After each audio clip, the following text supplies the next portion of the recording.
Greetings traveler, make yourself comfortable. Today we shall tell you about the dragons from Norse mythology.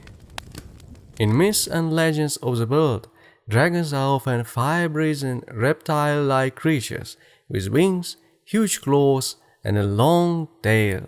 They are usually portrayed as frightening and destructive monsters. Gods and heroes must slay them in symbolic battles of good over evil. But a few cultures, notably those of China and Japan, view dragons in a positive light and use them as symbols of good fortune. In Norse mythology, dragons represent forces of ending, as opposed to forces of beginning. There are three dragons primarily represented in Norse mythology: Nidhogg, Jormungandr, and Fafnir. Of these dragons, only Fafnir does not have any clear connection to the end of the world, Ragnarok. Fafnir, also the only significant dragon in Norse mythology, who is not actually a dragon, but more on that later.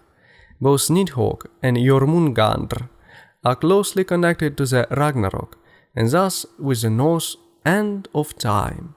Both are shown to be evil or dangerous in some form, and both present a distinct danger to man, the gods, or both.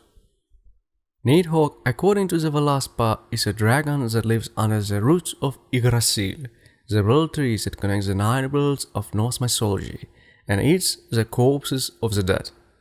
The roots of Yggdrasil lie in Niflheim, the world of dead, and so Nidhogg is sometimes thought as connected to death, and has commonly been presented in modern fiction as servant of Hel, the goddess of the underworld. Throughout Norse mythology, Nidhogg spends his time gnawing on the roots of Yggdrasil and trading taunts and insults with the eagle that lives in the uppermost branches of Yggdrasil by means of a squirrel, Ratatoskr. While a generally dark figure, Nidhogg remains relatively harmless, or at least stationary, until the end of the world. His arrival is one of the signs of Ragnarok, but it could be, however, that this could be a redemption of the dragon, shedding the corpses and beginning life anew, much like a fiery phoenix. This assumption is made on the fact that the prevalent themes of Norse mythology are those of change and renewal. Jormungandr is similarly connected to Ragnarok. The son of the god Loki and a giantess, Jormungandr was cast by Odin into the ocean that surrounds Midgard, where he grew large enough to completely encircle the world and grasp his own tail in his mouth. While Jormungandr is not specifically depicted as evil in the mythology, he is depicted as an enemy of the gods, a force of great power, and the slayer of Thor, though he will also die in the process. It was believed if Jormungandr ever releases his tail, then it would herald the beginning of Ragnarok, and it was in this final battle that Jormungandr would slay his ancient enemy, Thor. While he is not evil per se, the fact that Jormungandr is cast as an enemy of the gods, of Thor, the hero of mankind in particular, and his connection with the beginning of Ragnarok, lend a decisively wicked taint to the dragon. It is from these two primary dragons that the connection between the draconic and endings can be made in Norse mythology. However, ending does not have an entirely evil tone. Though Ragnarok is certainly a somber and bloody story, there is also a hint that something else will arise after the last battle of the gods. That while the gods in all their glory must pass away, something else comes next, and so in this, Norse dragons can also be seen to take an aspect of new beginnings and of change. The last primary dragon, Fafnir, is not connected to Ragnarok and is wholly evil.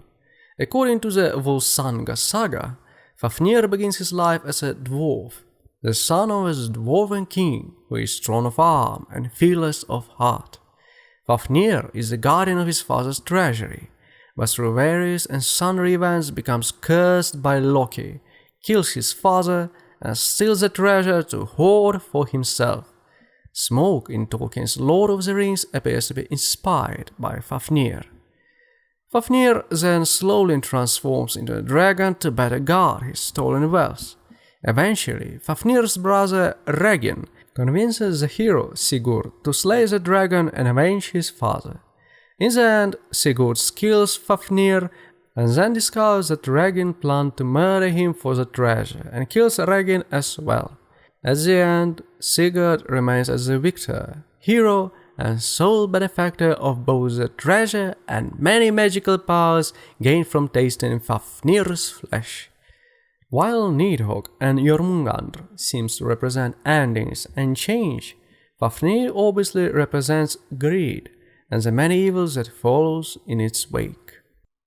Though other dragons appear in Norse mythology, none are as common, important, or well described as these three. It is clear that dragons are not viewed positively by the Norse mythology. They represent either a force of change, not chaotic but of ending and new beginnings, or an outgrowth of wickedness common to man's heart. And that will be all for today about Norse dragons. I hope you like the story. Let me know what you think about these creatures and how they compare to those dragons that you have heard about. Come here again, we have a lot of stories to tell.